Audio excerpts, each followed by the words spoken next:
자, 이제 한자음 표기에 대해서 다루도록 하겠습니다. 한자음 표기, 동국정운식 한자음 표기가 되겠는데요. 자, 전 시간에 설명했던 게 다시 여러분들 눈앞에 나오고 있습니다. 종성의 이응천과 음절 이루기 성음법에 따라서 초성, 중성, 종성을 갖추고 있어야 된다고 생각하고 동국정운식 한자음에선 이응을 종성음으로 첨가하였다. 자, 허자는 예를 들었기 때문에 세자를 가지고 이야기를 해보죠. 세자, 자, 초성, 중성으로 끝나 있죠. 종성으로서. 그 다음에 걸을 보자.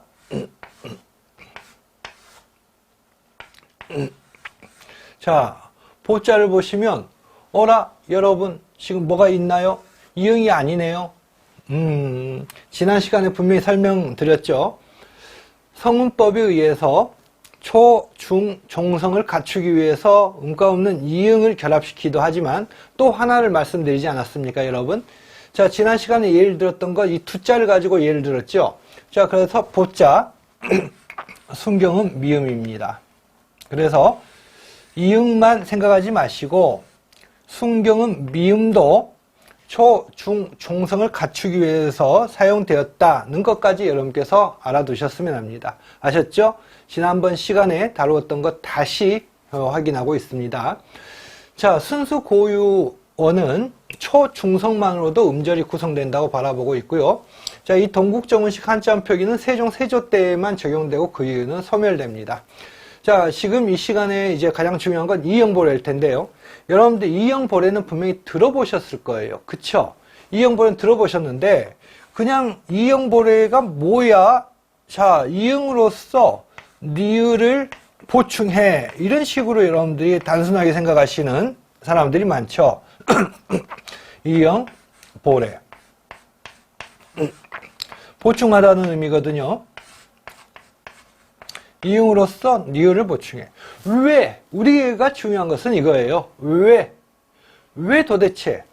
자, 훈민정음을 공부하다 보면 여러분들이 사실 공부하는 어떤 깊이는 정말 깊지가 않습니다. 여러분들 이 정도밖에 안 되면 실제 이런 것들을 공부하면 진짜 이 정도까지 깊게 파고 들어가거든요. 그래서 제가 훈민정음을 옛날 공부할 때 느낀 게 아하, 중국에 되게 의문학의 영향을 많이 받았구나. 중국의 의문학의 영향을 받고 훈민정음 창제할 때 중국의 의문학의 영향을 되게 많이 받았어요. 문자가 독창적이에요. 문자가 독창적이고 우리말을 이제 표기하기 위해서 독창적인 문자를 만들어낸 거죠. 근데 기본적으로 의문학이 바탕이 되고 있어요. 자, 그래서 이 영가 그 다음에 레는요, 중국 의문학에서 여러분들께서 보시는 것처럼 중국 운서에서 사용된 자모예요. 중국 운서에 사용된 자모. 자, 다시 칠자. 우리가 이제 궁금한 게 이거죠. 칠자 이렇게 해도 될 텐데 왜 도대체 연이웃을 붙인 거야? 쉴자. 자, 그 다음에 출자. 이렇게 해도 되는데 이게 출이잖아. 근데 왜 여린 이웃을 붙인 거야? 우리가 그 이유를 아는 게 중요하다고 말씀을 드렸죠. 자, 디귿입. 그래서 훈민정음의 디귿 입성 처리를 여러분께서 알고 계셔야 된다는 말입니다. 자, 훈민정음 읽어보도록 하겠습니다. 또 반설음의 니을은 마땅히 언이 뭔지 여러분들 말씀드렸죠. 자, 우리말에 쓸 것이며 니을은 마땅히 우리말에 쓸 것이며 문은 한자음을 말하는 거죠. 자, 쓸 수 없는 것이다. 입성의 별자와 같은 것도 종성에는 마땅히 디귿에 써야 할 것이지만은 속간의 습관으로는 니을로 읽고 있는 바. 이 말은 무슨 말이냐? 한자음이 우리가 니을로 읽는 것들이 중국은 디귿으로 읽히는데 우리는 이 디귿을 어떻게 읽는다는 거예요? 볕으로 읽는 게 아니고 속간의 습관으로 니을로 읽어버린다는 말입니다. 니을. 그래서 자, 이게 문제가 되네요. 입성의 별자와 같은 것도 종성에는 마땅히 디귿을 써야 되는데 우리가 속간의 세속에 습관으로 니을로 읽는 바 대개 디귿이 변해서 경험이 된 것이다. 디귿이 변해서 경험이 된 것이다. 자, 그래서 이 내용은 월, 슐 등의 이형 볼에 의한 동국정운식 한자음 표기가 나타난 이유가 된 거예요. 이런 문제 때문에, 이런 이유 때문에 여린 히읗을 여기에다 덧붙이게 됐다. 그래서 자, 아하, 저 별자는 디귿으로 표기를 해야 되는데 우리가 습관적으로 니을로 읽기 때문에 이 여린 이웃을 결합시켰다. 이렇게 이제 해석이 되네요. 만약에 니을로 별자의 종성을 삼는다면 그 소리가 펴고 느리어서 입성이 되지 못한다. 아하, 니을의 여린 히읗을 결합시켜서 어떤 글자를 만들고 있는 거죠? 입성을 만들고자 하는 거네요. 니을은 소리가 펴고 느리어서 입성은 촉급해야 되는데, 그쵸? 입성은 촉급해야 되는데, 자, 그래서 여린 이웃을 보충해서 입성을 만드는 것. 그래서 여러분들 지금 우리가 바라보면 중세 때 여린 이웃을 결합시키면 얘는 발음이 니을 발음으로 실현이 되지 않았겠죠? 자, 무슨 말인지 이해되시죠? 원래 중국음이 디귿으로 실현되는데 우리는 니을로 발음하기 때문에 여린 히읗을 결합시켜서 입성을 만들었다. 자, 이해가 되십니까? 자, 그래서 영과 레는 중국 운서에 사용된 자모가 되고요. 이형 볼에는 다시 한번 니을 여린 히읗과 같이 적는다는 의미를 말하는 겁니다. 이해가 되십니까? 자, 예를 들어 별자는 기원적으로 볕이어야 하는데 우리 한자음으로 별이 되었기 때문에 소리가 느려 입성이 될 수 없으므로 볕과 같이 적어 니을이 입성이 되게 한다는 뜻이다. 자, 그래서 여러분들 우리 이 표 익숙하시죠? 완급표, 예니은과 기역이 대립되고 니은, 디귿, 미음, 비읍, 이응, 여린 이읍, 반치음, 시옷. 자, 니을과 대립되는 게 여린 이웃을 결합시킨, 자, 그래서 이형보레를 한 니을 여린 이웃이 되겠습니다. 이해가 되십니까? 최소한 이형보레 하면 단순하게 니을 이영, 그러니까 영으로서 니을 보충한다. 한자를 그대로 풀이한 이것만을 알고 있어야 되는 게 아니고 이런 정도까지는 여러분께서 최소한 알고 계셔야 되겠죠. 이해가 되시죠, 여러분? 잠깐만. 그리고 여러분들이 지금 보시는 자, 훈민정음 이 부분 출제가 된 구절이에요, 여러분. 이 구절이 지금 여러분들 이 구절이 출제가 돼서 이게 무엇을 의미하는가 객관식 때 출제가 됐는데 그래서 월, 슐 등의 이형볼에 의한 동국적인 한자음 표기가 나타난 이유 이게 이 내용에 대한 해설이 맞냐 틀리냐 이런 관점이 출제가 됐습니다. 옛날 객관식 때 참 쉽지 않았겠죠, 객관식도. 자, 한자와 한자음 표기는 그렇게 중요한 게 아니기 때문에 여러분들 자료를 스스로 한번 읽어보셨으면 합니다. 자, 지금 이제 표기법의 변화에 대해서 다루도록 하겠습니다. 표기법의 변화는 첫 번째 종성 표기의 변화와 그 다음 연철, 중철, 분철 표기의 변화를 다루도록 하겠습니다. 자, 그리고 자, 종성 표기는 15세기부터 16세기 이런 식으로 진행해 나가도록 하겠습니다. 표기법의 변화에서 제일 중요한 건 초종성이 아니에요. 종성 표기예요. 출제도 몇 번 이루어졌죠. 15세기 표기 8종성법이었죠. 기역, 예니응, 디귿, 니은, 비읍, 미음, 시온, 니을의 8자만 허용이 되었다. 자, 지금 얘를 가지고 한번 들어가 봅시다. 고 플러스 지금 이가 결합됐습니다. 이건 자음으로 끝나는 체언, 자, 체언이 명사가 모음으로 시작되는 조사를 만나면 그대로 연철됐죠. 표기를 했으니까. 그런데 여러분, 고 플러스 도, 자음 어미를 만나면 이야기가 달라집니다. 여기에서 말하는 팔종성법. 자, 팔종성법. 자음 어미를 만나니까 팔종성이 적용이 되는데요. 지금 여기에 지읒은 없죠. 지읒은. 그러면 이 지읒은 무엇으로 지읒, 치읒은 무엇으로 종성의 표기가 돼야 됩니까? 시옷으로 표기가 이루어져야 되죠.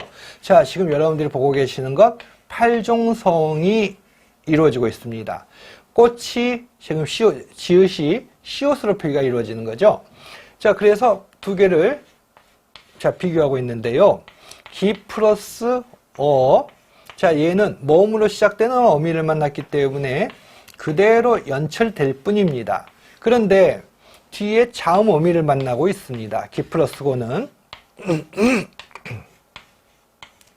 기 플러스 고는 자음 어미를 만나고 있는데요. 그러니까 피읍은 무엇으로 실현됩니까, 여러분? 비읍으로. 자, 여러분 보시는 대로 팔종성이 지금 나타나고 있습니다. 자, 팔종성 아시겠죠? 팔종성법.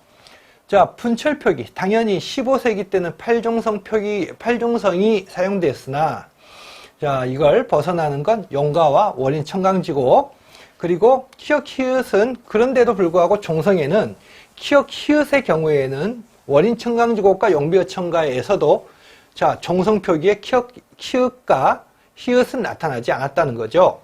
그 다음 음절말 위치의 반치음. 자, 팔종성에 해당되지 않는데 이 반치음은 일관되게 계속 나타나고 있습니다. 자, 그건 조금 있다가 자, 그 이유를 말씀해 드리도록 하겠습니다. 자, 얘들은 독특해요. 이 팔종성과 좀 다른 성격을 가지고 있어요. 그 성격은 조금 이따 말씀드리도록 하고요. 자, 15세기에는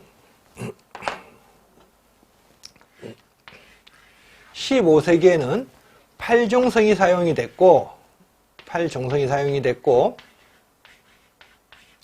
중요한 건 이 부분이죠. 여러분들이 몇 번 이 종성 표기는 출제됐다고 했죠. 당연히 중요할 수밖에 없죠. 표기법의 변화에서 이 중세 표기에서 디귿과 시옷은 엄격하게 구별돼서 사용이 됐다. 엄격하게. 16세기 이후 종성의 디귿과 시옷은 뒤바뀌어 쓰이다가 점점 시옷으로 통일됐다 했는데, 자, 중요한 건 15세기 때는 엄격하게 구별됐다는 말입니다. 예를 들어봅시다, 여러분. 디귿으로 사용되는 경우는 불능.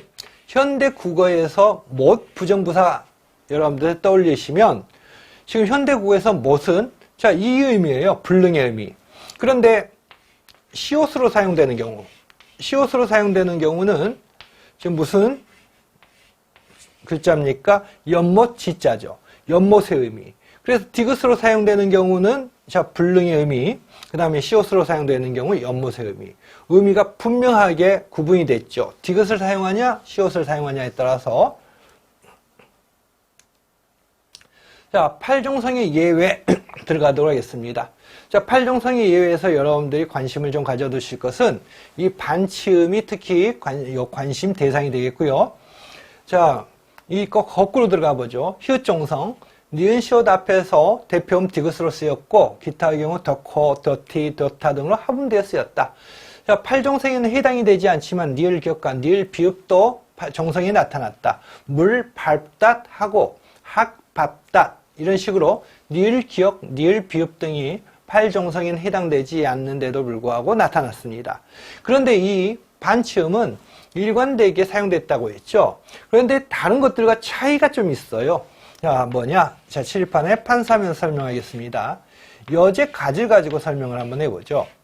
자, 이 반치음이 종성으로 사용되는 경우들을 바라보면, 자, 원래부터 반치음이 종성에 있었던 게 아닙니다, 여러분. 얘들은, 자, 여즈, 여우라는 말이죠.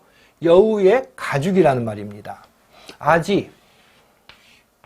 아지도 원래부터 반치음이 있었던 게 아닙니다. 뭐죠? 아자 플러스 이의 결합입니다. 아하, 얘네들은 처음부터 종성에 사용되는 게 아니었네라는 걸 여러분께서 알고 계시겠네요. 그쵸? 자, 이 과정이 있어요. 얘가 15세기 때 양모음은 두 개죠, 여러분. 15세기 양모음, 약하다는 말이죠. 약할 약자. 뭐죠? 아래아와 음니다. 얘들은 다른 모음을 만나면 무조건 떨어져 나가요. 그래서 양몸이라고 하는데요. 당연히 여즈 양몸이죠. 얘 탈락이 이루어집니다. 자, 그래서 모음 탈락이 이루어지고 여기에 초성에 있던 반치음이 어디로? 앞말의 종성에 가서 표기가 된 것에 해당이 됩니다. 그래서 여러분 이것도 뻔히 설명하고 말고 할 필요도 없습니다. 지금 여러분 종성에 반치음이 사용되는 경우는 처음부터 반치음이 종성에 있었던 게 아니고 이런 모음 탈락이 이루어진 것을 말합니다. 아자도 자, 얘 탈락이 이루어졌죠. 탈락이 이루어지고 얘가 앞말에 종성에 가서 딱 하고 이렇게 종성의 자리에서 위치하고 있습니다. 이해가 되십니까, 여러분? 팔종성의 예외. 자, 그래서 이 반치음은 다른 것과 달리 모음 탈락과 관련이 된다는 것 여러분께서 알고 계셔야 되겠죠. 16세기 표기입니다. 자, 훈몽자회, 어떤 책을 보면 훈몽자회 때라고 이렇게 설명이 되어 있는데 훈몽자회가 16세기 우리말의 모습을 보여주는 건 사실입니다. 그런데 딱 책을 그 대표로 제시하는 것은 올바르지 않다고 저는 개인적으로 보고요. 15세기는 방금 전에 설명을 드렸죠. 팔종성법 설명을 드렸고, 자, 팔종성법 설명을 드렸고요. 여기에서 강조한 게 아까 뭐였습니까? 디귿과 시옷의 자, 요 구별. 16세기에는 훈몽자의 규정을 바라보면 초종성의 공통으로 기역, 니은, 디귿, 리을, 미음, 비읍, 시옷, 니응의 8자가 쓰인다는 초종성 통용팔자입니다. 자, 예인, 니은 같은 경우는 16세기가 돼서 꼭대기가, 자, 꼭지가 떨어지죠. 그래서 기역, 니은, 디귿, 리을, 미음, 비읍, 시옷, 니응으로 알아두시는 게 되겠고요.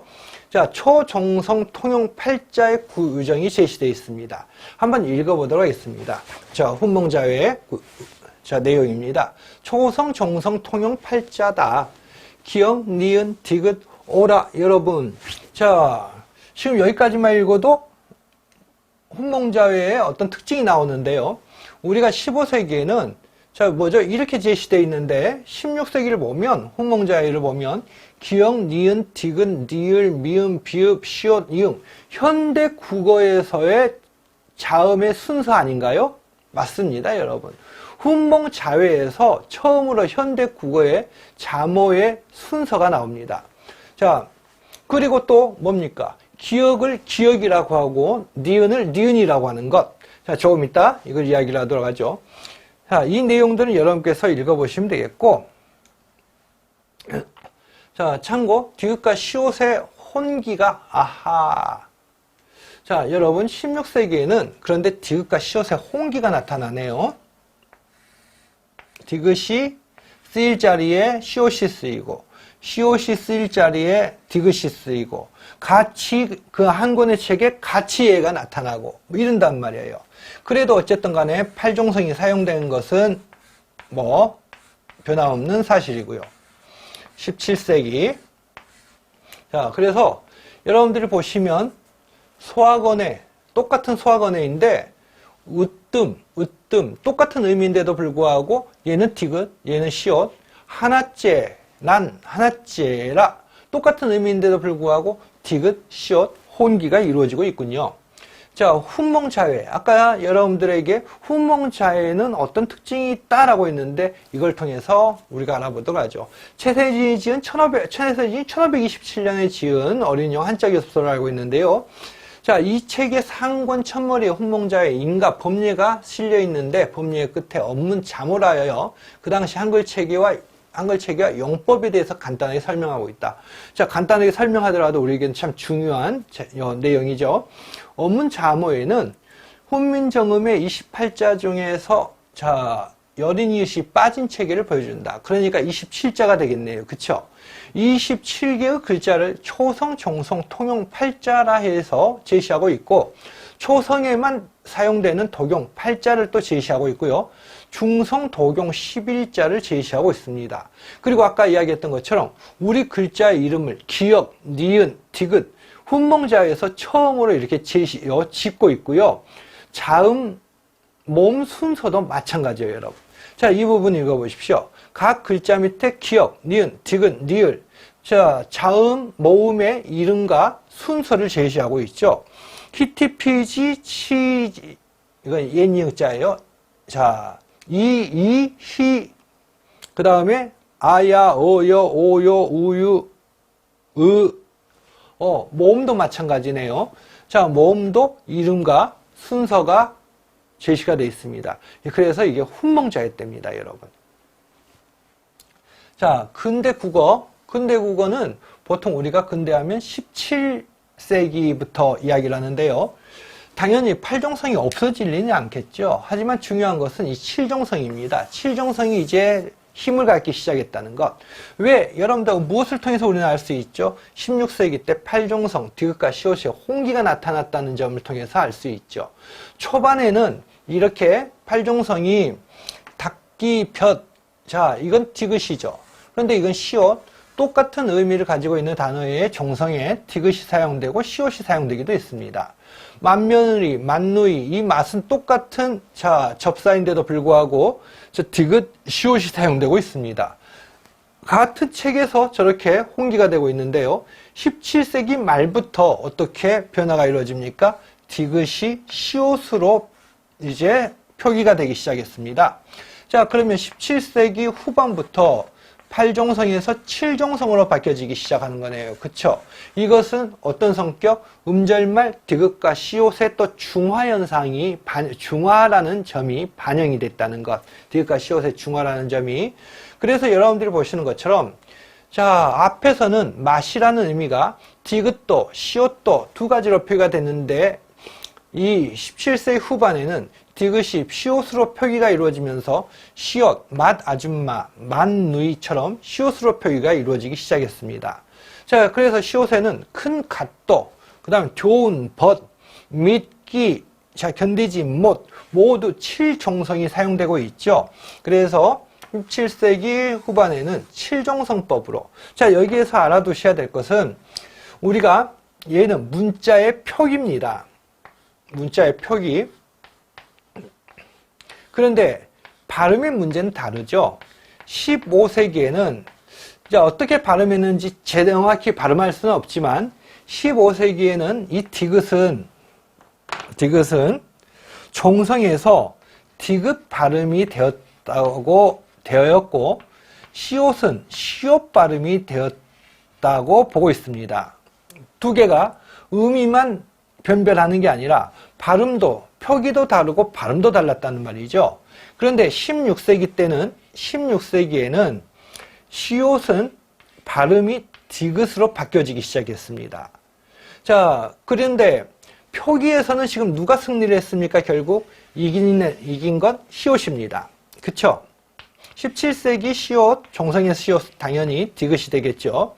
자, 그런데 발음에서 승리는 누가 승리를 했습니까? 여러분, 디귿이 16세기에 먼저 승리를 했습니다. 자, 이해가 되십니까? 그래서 표기와 발음은 차이가 난다는 것, 여러분께서 이것 또한 알고 계셔야 되겠죠. 표기와 발음은 다르다는 것. 그래서 표기는 이런 과정을 거쳐서 여러분 어려운 게 아니에요. 지금 여기에서 얘들은 여러분들 이 과정을 이해하라는 의도에서 여러 가지 예를 제시한 것이고, 여러분이 알아둬야 될 것은 이 정도입니다. 이게 핵심이죠. 이 정도만 알면 시험 문제를 해결하는 데 있어서 크게 장애가 되지 않습니다, 여러분. 자, 그래서 핵심을 제대로 아는 게 중요하다고 말씀드렸죠. 자, 현재는 종성부용 초성, 즉 1993년 한글 맞춤법 통일한 제정 이후 종성부용 초성이 다시 됐고요. 자, 종성부용 초성이 다시 됐다는 것. 자, 이 부분 다른 거 알 필요 없어요, 여러분. 종성을 다시 초성에 쓴다는 거죠. 이해가 되시나요, 여러분? 자, 그래서 방금 전에 설명했던 내용들 다시 이렇게 이어지고 있습니다. 어려운 건 아니죠? 자, 뭐 크게 어려운 내용은 없는 것을 보고 있습니다. 자, 그리고 여러분들이 지금 보시는 내용은 2003년도에 출제가 됐던 주관식 문제를 보고 있습니다. 음절말 표기법인데요. 이렇게 딱 보면 와우, 한자도 나오고 뭐가 이렇게 어려워, 자료는 더럽게 많네, 이렇게 여러분들이 반응을 하실 수 있겠는데요.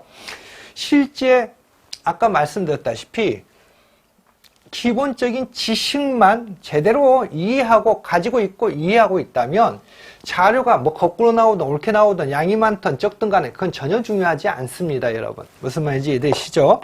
그래서 여러분들 이 문제는 그냥 딱딱 떨어져요. 어렵게 고민할 필요가 없고요.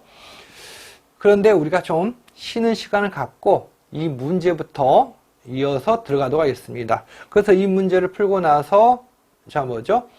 연철, 중철, 분철의 표기 변화, 표기법 변화 이제 들어가도록 하겠습니다.